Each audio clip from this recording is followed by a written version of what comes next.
Spyro the Dragon was the first video game character that ever had any real impact on me. I had a PS1 as a very young child, and the original PS1 Spyro Trilogy were the first games that I could really say that I loved. I put hundreds and hundreds of hours into these games, and I still go back to play all three of them at least once a year. Needless to say, the announcement of a remaster has me overjoyed, but being the cautiously optimistic person I am, I'm not without my concerns. This video is certainly different from my usual fare, but I feel like this video essay format is a perfect way for me to get my thoughts out in a manner that maybe, just maybe, people will actually pay attention to, instead of brushing it off like a wall of unwanted nuisance that clogs up their Discord servers.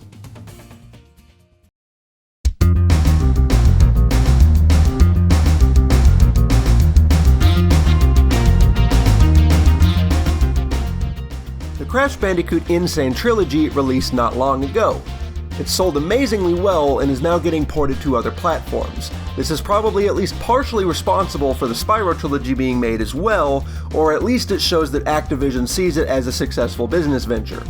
What I find hilarious about Crash's reception, however, is that the critics were having a field day bashing the small changes to the controls. To put it bluntly, those changes do not matter. You can still beat the game just fine.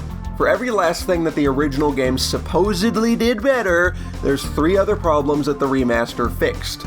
My own gripes with the N.Sane Trilogy are actually mostly graphical, because the gameplay is almost spot on. Almost. The N.Sane Trilogy's issues can be separated into 2 categories: aesthetic problems and execution problems. The execution problems are more concrete and easier to explain, so I will start with this. This room has no lighting. There are many spots in the game where there's no lighting applied at all, and this doesn't seem to be a bug or error because it happens 100% of the time. There are other times, primarily in the game over screens, where the lighting will randomly fail to render, which is an error, and alongside that, the depth perception is still honestly a valid complaint as well, albeit a little bit exaggerated. Furthermore, I find the 30 FPS lock simultaneously harmless but also unnecessary, especially if you're playing on a PS4 Pro, which has no real graphical upgrade with this game compared to the original PS4 as far as I can tell. The original games were 30 frames per second on the PlayStation 1, and obviously you can beat it just fine like this, but when the computing power is available to render at 60 FPS, there's zero downsides to doing so, and I feel like I'm being cheated out of something that I should be entitled to if I have the hardware to do it. If you can't tell, I'm a PC gamer as my platform of choice. Don't at me. The other problem is more of a subjective concern, but it's still something that I think should be addressed. Let me compare a couple quick shots for you.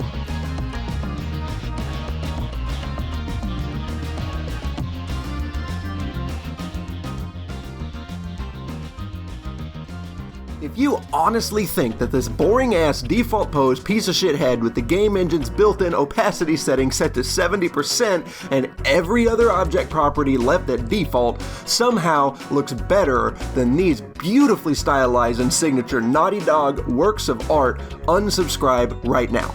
I promise you this would have looked absolutely badass if they actually took the effort to code in all those extra lighting and scanline effects, the slight distortion of the polygons, and so on, but they just didn't, and it looks boring. This extends to the animations as well. Many of them in the remaster are made to be overly smooth and realistic, which kinda goes against the aesthetic and design that made the original so unique and identifiable. It generally makes the game feel kind of floaty and buttery, kind of muted, I guess, when the originals were poppy and exciting. Now don't get me wrong, I absolutely love the remasters and they're arguably still the definitive way to play these games, but there is a boatload of missed potential here. So with that, I can segue into the actual topic I'm trying to cash in on while it's still relevant on social media: Spyro the Dragon.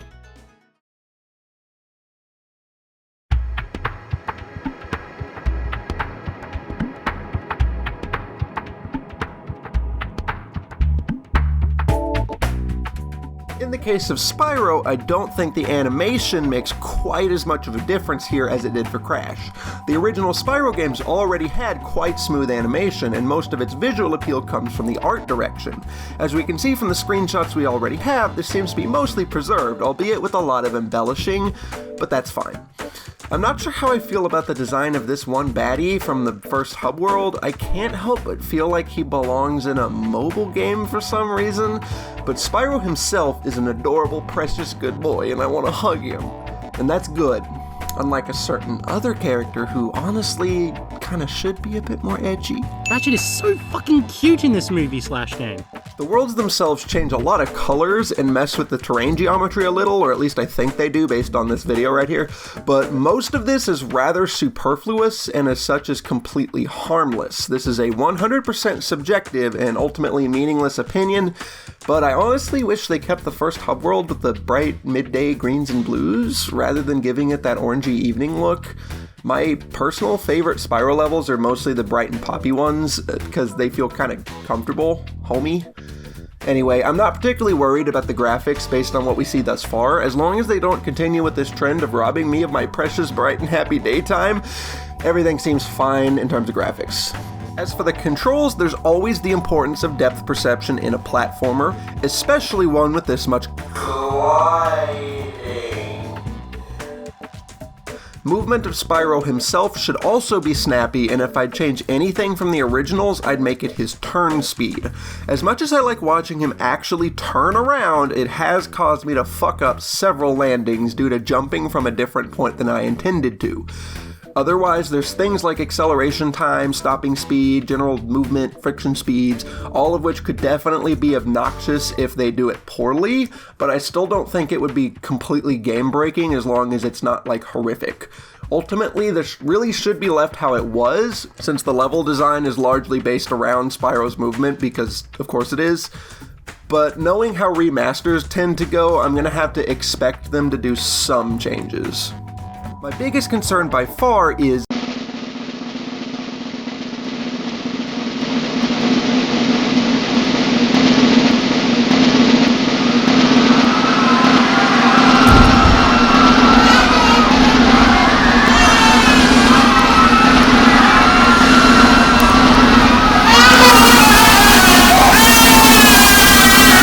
the soundtrack.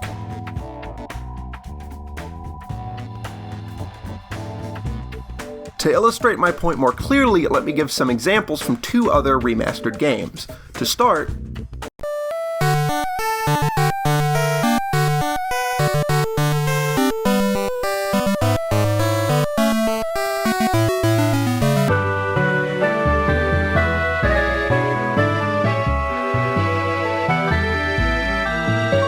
this is a good change.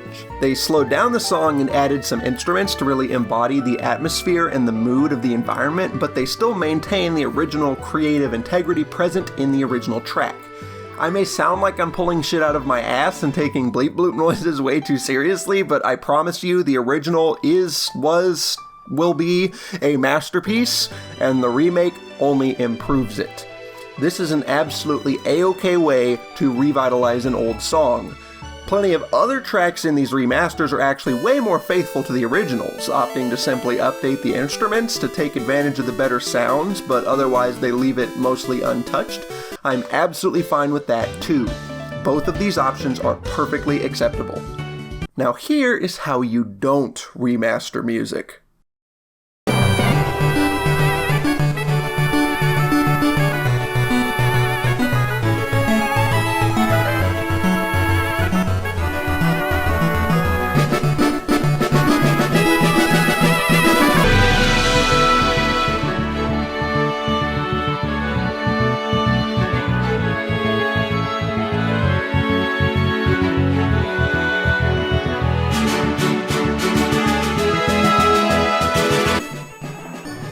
Went from an amazingly dynamic song with tons of different instruments all working together to create this amazing wide soundstage of immersive and beautiful musical genius that perfectly complements the sense of adventure and discovery permeating this part of the game's overall progression.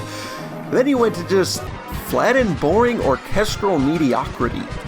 Somehow they used a Game Boy Advance sound chip. It's tinny, it's limited, it's not that great, and they composed an absolute masterpiece that fully utilizes stereo sound channels. It embodies the feeling of adventure and wonder from that part in the game. And then, when given access to an entire actual orchestra and whatever other instruments they could possibly want to include, with a system that could accurately reproduce any sound they wanted, they decide to absolutely neuter the composition, remove most of those instruments and embellishments. They even compress the soundstage into this limp, mono-ish weirdness that kind of sounds like it's coming through a wall. I'm not the only one who hears that, right? Right? But hey, at least the melody's still good, so it's still better than X and Y. Spyro's soundtrack is one of the most memorable parts of the entire series. Stuart Copeland, have my babies. Your work in all three of these games is beautifully unique and complements the game perfectly. It stays in my head way longer than it should. Seriously, curse the damn Spyro 1 credits theme. Just...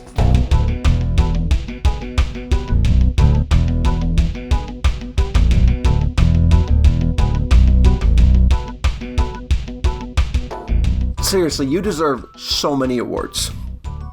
Obviously, they aren't going to just reuse the same old audio tracks, or at least I hope they wouldn't, so I can't help but wonder exactly how they're going to change the songs. I'm absolutely okay with atmosphere changes, key changes, instrument changes, added melodies, any of that, so long as it still works to the benefit of the atmosphere that it represents, and is on the same level of quality or greater than the original. If the song is bright and adventurous, none of this shit. Let the synths play loud and proud. Let the drums slam. Don't shy away from harder noises. If the song is melancholy and atmospheric, surround me with it. Immerse me. You can even switch songs to different moods entirely, so long as you execute it well. The original songs are all executed damn near perfectly, so at this point, we have to wait and see if they fuck it up. A little extra idea would be the option to enable the original soundtrack, which Pokemon Heart Gold and Soul Silver actually did as well, although in their case it's a late game unlockable. Personally, I'd rather just make it a menu option from the start, but doing this would prevent anyone from bitching about the new soundtrack since the old one's always available, and it means that if the new soundtrack does suck, we don't have to deal with it. Anyway, pretty much 2/3 of this video was about the music, so I should move on to the next thing.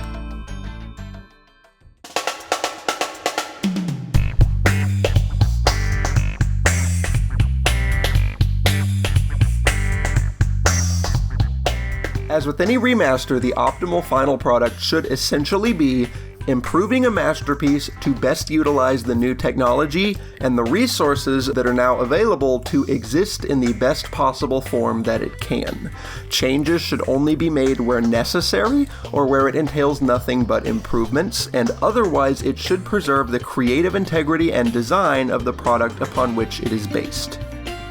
In the grander scheme, however, if Spyro is as successful or more successful than Crash has been in this past year, it could possibly mean two things.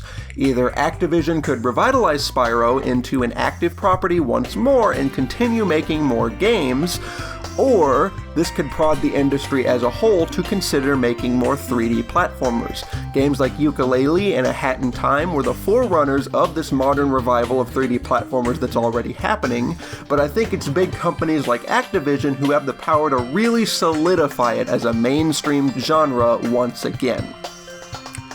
Since this genre of games were the single biggest aspect of my entire life during my most formative childhood years, I can't help but hope that the genre makes a return. Though at the same time, I don't want moneybags on their board of directors, if you know what I mean. I'm absolutely okay with remasters and even reboots when they're done well. A masterpiece will always remain a masterpiece so long as they maintain the ingredients that made it good.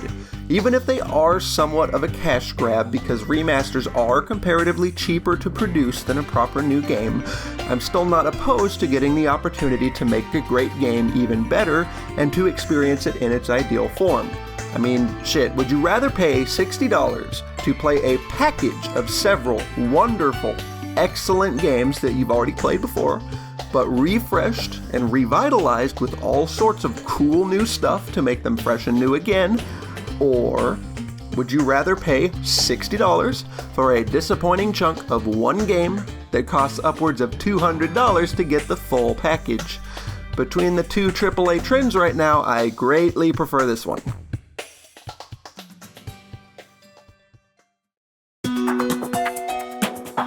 Thanks for watching, everyone, and I hope this video format proves fruitful. Like I said, I'm an incredibly verbose person, and I love to share my opinions and analyses, although it's hard to find people who will listen sometimes. After seeing many other YouTubers' success with this video essay format, I figured it seemed like the obvious answer to my problem. Plus, I love editing videos and the process of creating them in general, so who knows? Let me know in the comments if there's any additional points that I missed or you want to elaborate on, and if you disagree with me for any reason, please feel free to start a discussion about it. That goes for the video format itself as well. Please let me know if there's anything I could change or improve on. Thanks for watching, my name is Delta Rise, and my boyfriend Nazo is adorable. See you next time.